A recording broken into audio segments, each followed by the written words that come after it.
Well, guys, welcome to number 20 of our research reviews, if you will. We are lucky enough to have Joel Mason with us this week. About 4 months ago, you might not have heard of Joel Mason, but if you are in the sports science world, I'm pretty sure you would have heard of Joel Mason off the back of one of his latest articles called The Bundesliga Blueprint, Early Lessons from the Return of German Football. So yeah, we've got quite a few interesting questions, but Joel, I think I'll hand it over to you. And if you just give us a bit of background of yourself and how you ended up in Germany, where you've come from, etc. Cool. Thanks for having me on, guys. I am an Aussie sports scientist, currently in Germany.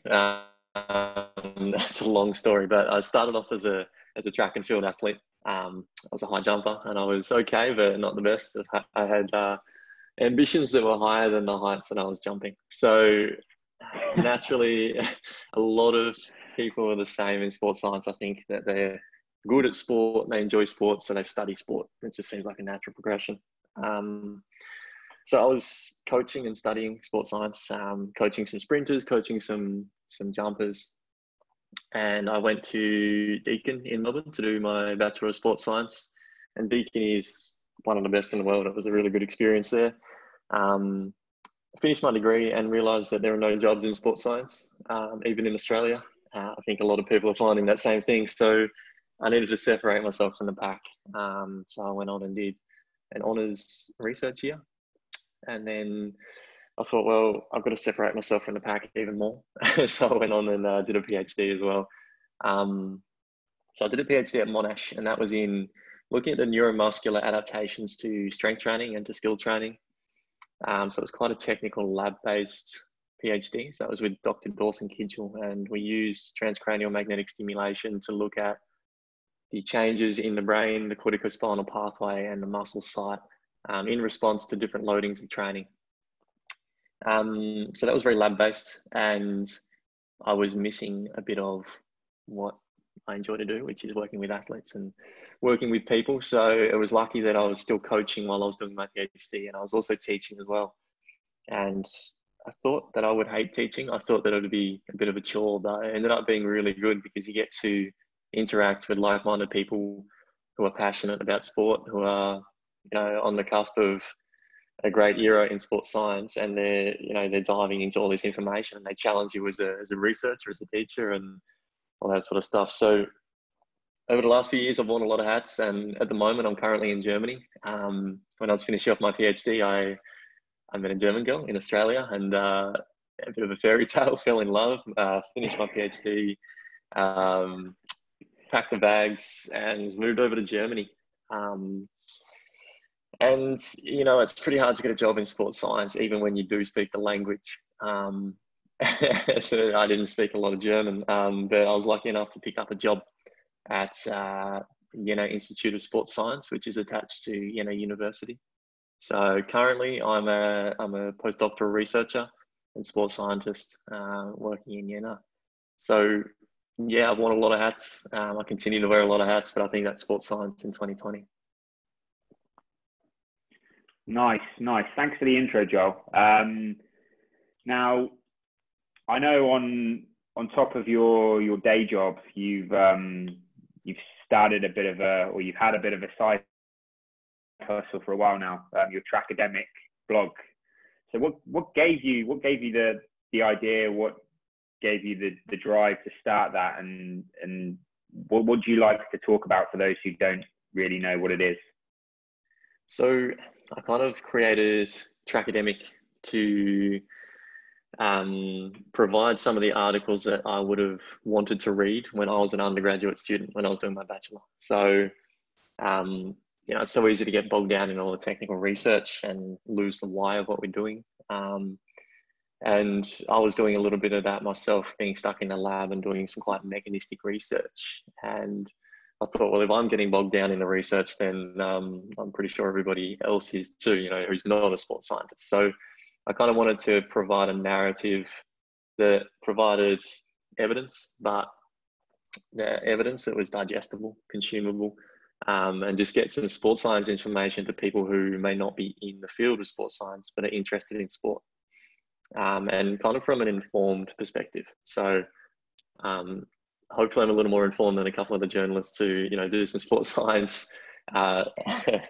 publications or some sports science articles and completely butcher it. So I thought it was a good opportunity to come in and provide some context from somebody who's got a little bit of background in the area.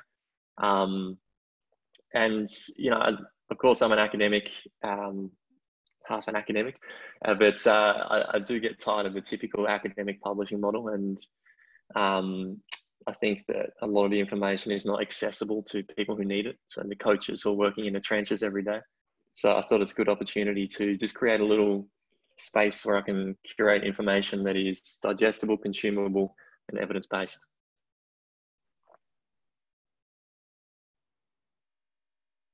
And I've just realized I'm on mute. So I'm off mute now.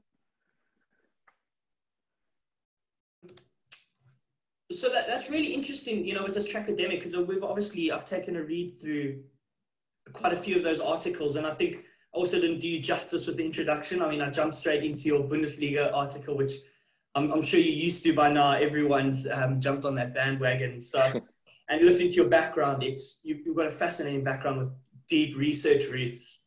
And as you say, if you're getting bogged down with some of the research, there's going to be a lot of sports scientists. But I would like to dive into that Bundesliga article, because obviously with the return of sport, I think it started with the Achilles injuries, where they documented the Achilles in the NFL lockout, I believe it was many years ago, and said, we'll have a similar thing.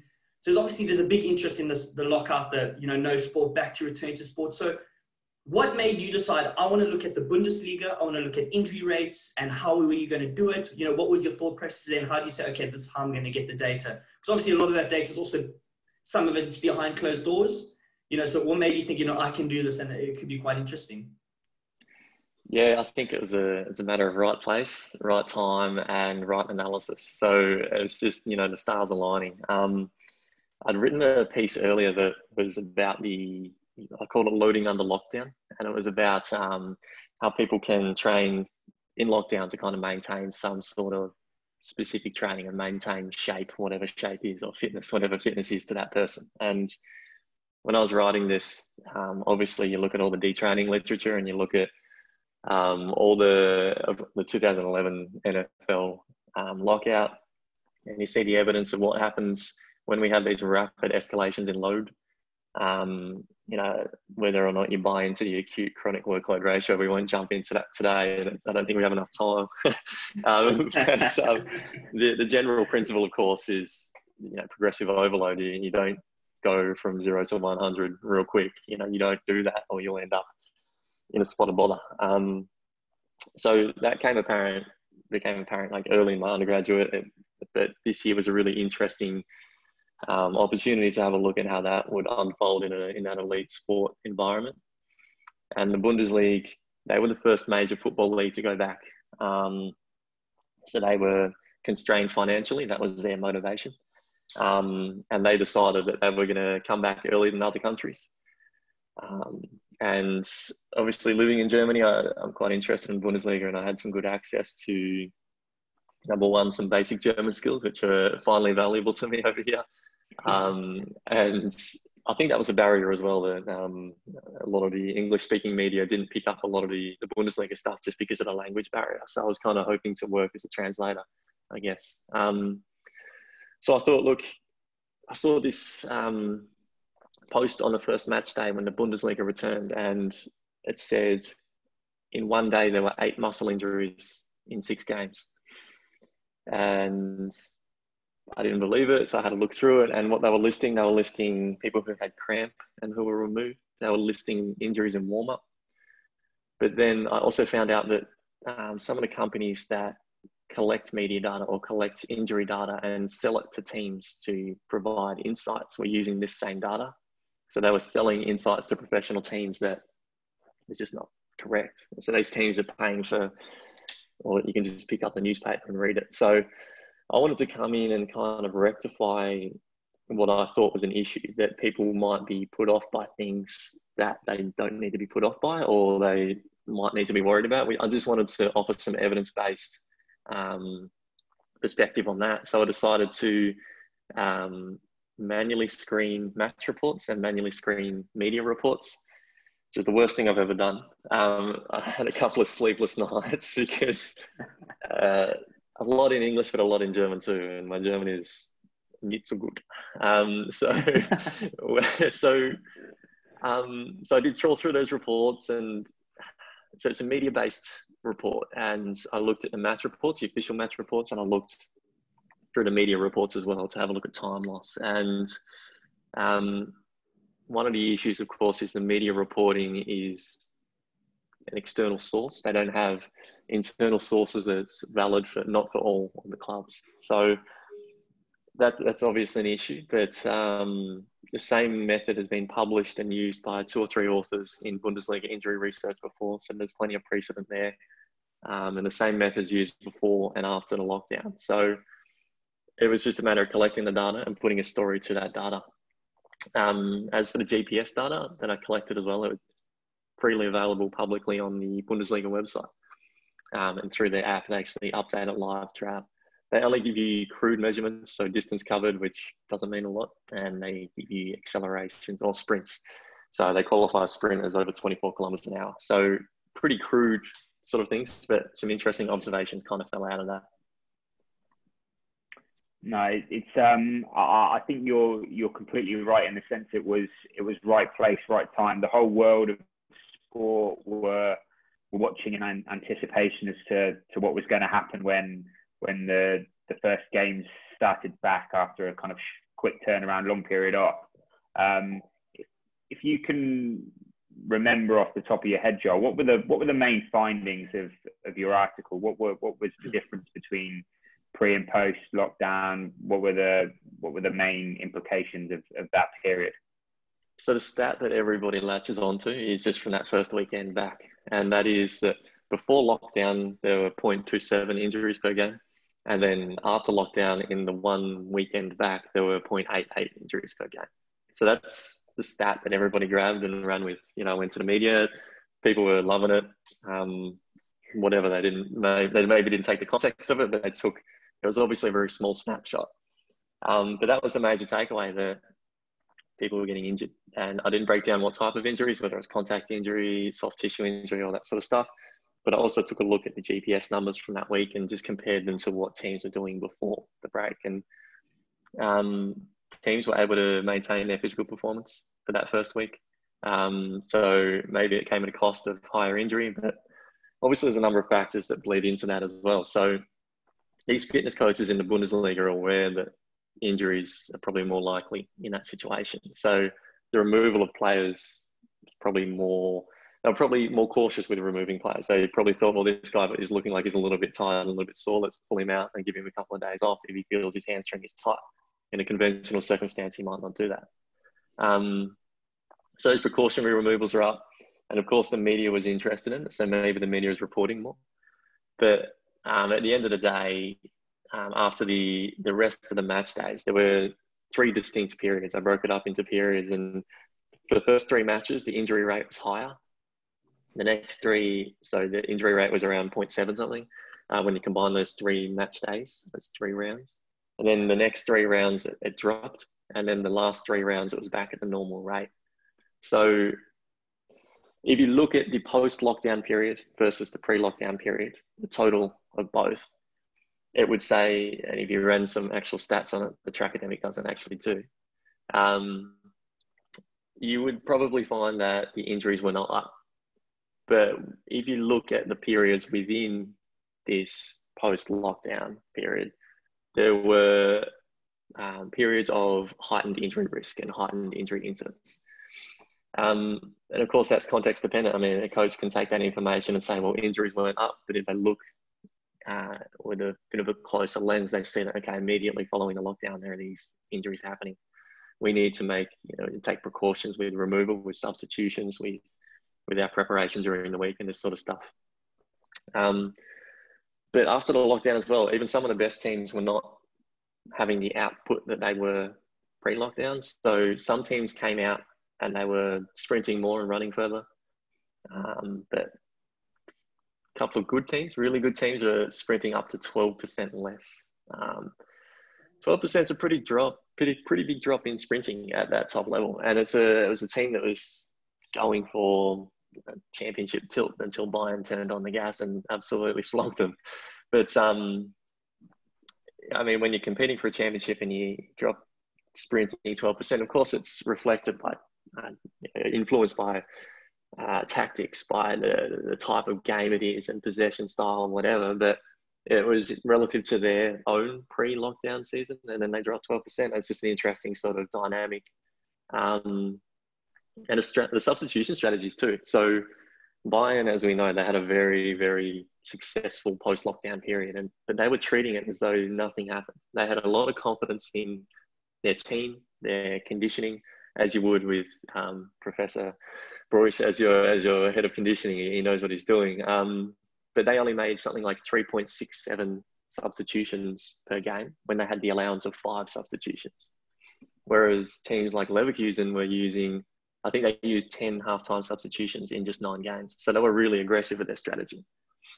So it was pretty interesting to dive into the dynamics of how teams were approaching their post-lockdown and how aggressive they were with their substitutions and the dynamics that were going on.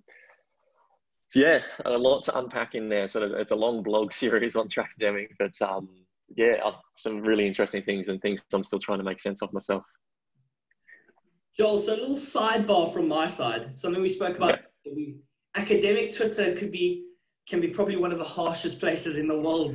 I think we can. I mean, and it's great to listen to, how you've gone about it in there, because there's obviously nuance into how you created the data, why you got this type of data, because we understand there's no such thing as perfect science, right? And there's, in recent times, I'm sure everyone will know what I'm talking about, but there's been a few researchers that have had a go at each other. And I think with anything, when you rise to fame, and you do something that's been published by Times, I believe it is, and you've had quite a few big public, ESPN, some big boys came in and publicized it. You admit it's not perfect science, but you did really well with the data you had and what you had available to you, and it is reflective of what you've got. So do you mind diving into, what kickback you had, or did you have anyone saying, oh, this Joel Mason guy doesn't know what he's talking about? Yeah, it's interesting dynamic. You're right about academic Twitter, but also sports science Twitter. And when they converge, it can be a dangerous place. There's a lot of misplaced aggression, and it's interesting. So I didn't get any of the aggression. It was received quite well. The majority of the feedback was really positive. So I had a number of teams contact me, both within the Bundesliga and beyond it. So in England as well, and then some NBA teams, and they just wanted the information for themselves. They're asking me a lot of questions. And I thought, well, you've got some data scientists, why don't you do it yourself? But no, so I ended up having some good conversations with some very good teams. But yeah, as you said, there's a lot of kickback. I think a lot of people probably Googled my name and they saw Joel Mason finished his PhD 2019, strength training researcher. Why is he talking about injury?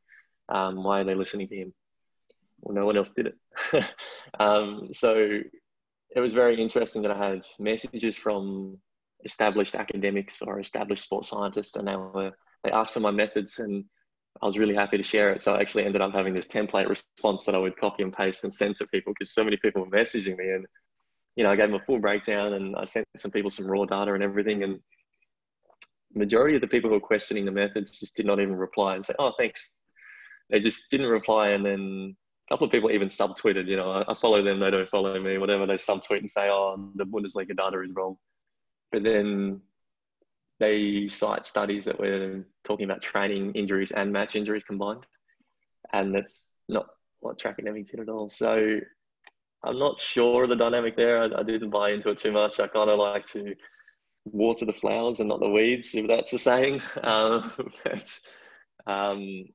It was interesting. So one of the Bundesliga teams that did get in contact, they were quite defensive about what they did. I'd never talk about them directly, but they almost as though they were performance staff were justifying themselves to me, to the blog. And I think it was a pretty sensitive topic, because it was a great opportunity for sports science staff to justify their positions. And, they probably made decisions that they didn't have a guidebook. They didn't have a blueprint.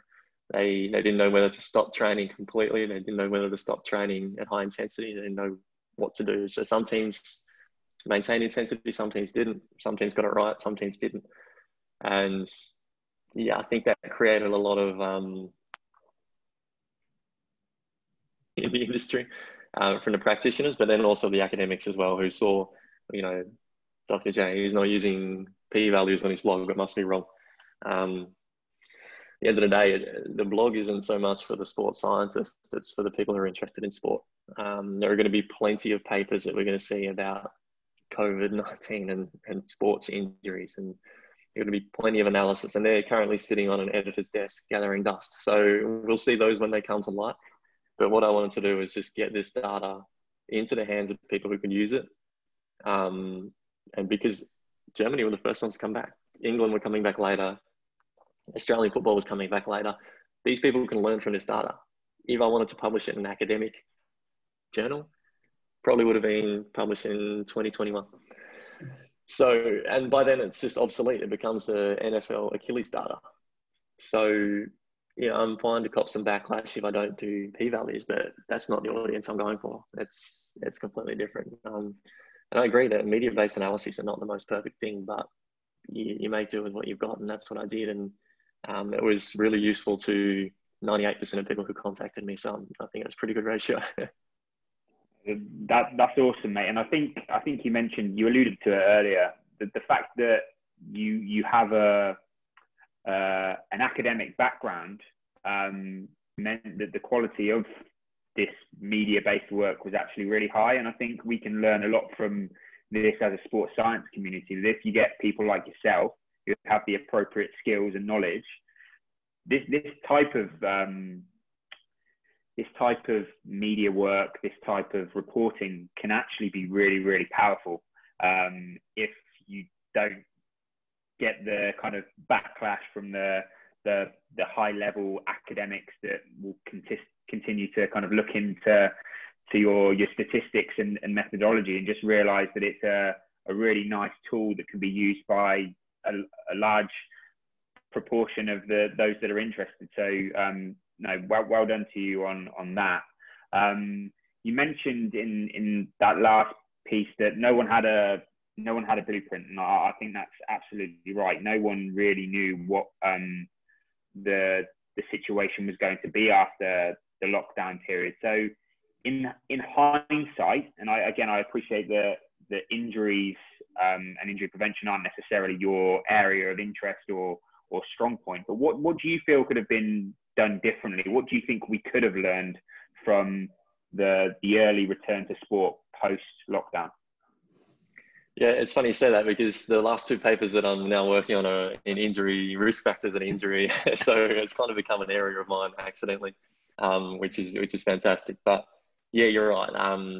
We can learn a lot of lessons from it, and I hope we did learn from it, because, you know, in 2030, when we have a lockout because of some salary issues, I want us to be able to learn from what happened in the Bundesliga. That's the whole point of what we're doing, is to equip people to be better off in the long run. I think one of the main points that we hopefully did learn was that injuries manifest differently. So in the Australian rules football, the first 2 weeks, we're going to use hamstring injuries for an example. In the first 2 weeks, there were 1 or 2 hamstring injuries, and then in weeks 4 and 5, the hamstring injuries were off the charts. So it was the inverse of what happened in the Bundesliga, that the first couple of weeks, not many injuries at all, and then the injuries went up. So I think prediction of injuries, of course, is getting better, but it's still, it's a lotto, you know, it's lottery. We need to appreciate that they manifest differently in different populations, and they manifest differently according to the variables involved. So the Australian football stopped after 1 game into their season, whereas the Bundesliga stopped after 25 games. So that obviously interferes with the in-season preparation and loading and things like this. So I think it also highlighted how much we take for granted our structured access to training, and how much we take for granted the sports science staff that might be working in the background of a club, but they're the ones that keep things together. You know, they might not be very vocal at training. They might not be, you know, a huge centerpiece, but if you take them out of it, you take this load management and this strength training, and they're running out of this, and people don't have access to structured training anymore, then the wheels sometimes fall off. We think we're entitled to play the game without getting injured, but it's only through a team effort that we are able to handle these match demands. And I guess one of the interesting parts of the Bundesliga was that there was a Division 2 team who had to go into lockdown while the other teams were playing their games because they had a corona outbreak within their team. And when they came back, they actually had to play a game every 2.7 days. So they played like 7 games in 19 days. And I think the message there is that we're at the mercy of people who are programming our seasons. So whatever the governing body says we have to do, we have to do it. So we have to try and prepare the best we can to be able to handle the demands. And there are limits to this. So these guys played 7 games in 19 days and every metric under the sun was just down. So the goals scored, goals conceded, running, sprinting, they held on as long as they could, but in the end they got relegated. So I think that's a lesson as well. It's not just up to us, but it's up to the people organising sport to not put unnecessary load and pressure on what is already a high pressure fixture environment in elite sport. And there's a lot of pressure, you know, with broadcasting pressures and things like that. And I guess the final lesson is the balance between injury and performance, which is a tricky one. I think it's a really fine line. For example, Hertha and Bayern both had very successful post-lockdown periods, but they had 2 of the worst player availabilities post-lockdown. So they had the highest injury, not the highest injury rates at the time, but they had the most players unavailable. So I think Bayern had 4.3 players unavailable per game and Hertha had something like 6.2 or 6.3 unavailable per game. So that's like 20% of their squad unavailable for selection in a pretty crammed season. But both of them had really successful periods. And it's almost like they were treading that fine line of, okay, we're going to push our players to be physically really in shape. We know that we're going to have to sacrifice a few to the injury gods, but we're going to be successful at the end of the day. And that's a puzzle that's, you know, it's a 4D sort of puzzle that they're working on there, and it works in some cases and doesn't work in other cases. So, yeah, injury prediction and injury prevention. I know there's some really smart people working in that field at the moment, and yeah, I think it's a field that needs really smart people. Brilliant, Joel. It's quite interesting because I mean I also saw quite a few reports post the Champions League about a lot of before and after photos of Bayern players, and a lot of them are substantially larger than what they were prior to Bayern. So obviously, I mean, they obviously must have done a lot of gym work. I'm sure they put a big focus on the strength and conditioning part, which is interesting. But then following all this, what's next for Dr. Joel Mason and Trackademic? You know, do you have any ideas or any thoughts with Trackademic? Has anyone come in and said, no, we can take Trackademic to be X, Y, Z, or, you know, where next? Yes, I've had a couple of offers to take Trackademic in a certain direction. I just want to keep it for the people. You know, I just want to keep doing my thing. You know, it's not my job. It's a snapshot into what I do for my job and into what we do, you know, as sports scientists. So I'm going to continue to do that. Whatever is interesting in the sports science world, I'll analyze and I'll bring to the people in a timely manner. So I've got some interesting Australian football data that's going to be coming up pretty soon if I can get a quick break from work to publish that. And for my actual job, so as a sports scientist, I'm doing a lot of applied research at the moment in a team environment. So looking at injury risk factors and leaning on the work of Opar and Ruddy and some of those, and Tony Shield, just some of these hamstring gurus who are really at the top of their field, and looking at some injury prediction and injury prevention sort of modelling in team sports. So we've got some interesting projects happening in there at the moment. But yeah, there's plenty more to come. I'm just interested in keep on with the track and field stuff as well. I think that's the basis of a lot of sports, and I think a lot of team sports could learn from the way that we're training track and field athletes. I think the structure of their training and stuff like that. So very interested in maybe translating some of that for the team sport environment. Good stuff, mate. Good stuff. Well, I think that's it from us. We will of course share links to your Twitter, your Instagram, and obviously the blog after this conversation. But if anybody wanted to get in touch with you, whether that's because of Trackademic or other reasons, what's the best approach to do so? You can just slide into my DMs on Twitter. That's probably the most accessible way. So yeah, my Twitter handle is John Mason HJ, and you'll post that as you said. So feel free to message me if you want to talk about the Bundesliga data, or if you want to talk about any of the research we're doing. I'm an open book with that sort of stuff. So yeah, looking forward to hearing from anybody who wants to chat further. Awesome. Yeah, so I think that's all from us. Dr. Mason, thank you for taking the time. It's always great to, get the researcher's point of view and understand the nuances of the data. So I thoroughly enjoyed it. Unless there's anything else from Dan, I think that's all from us. Dan?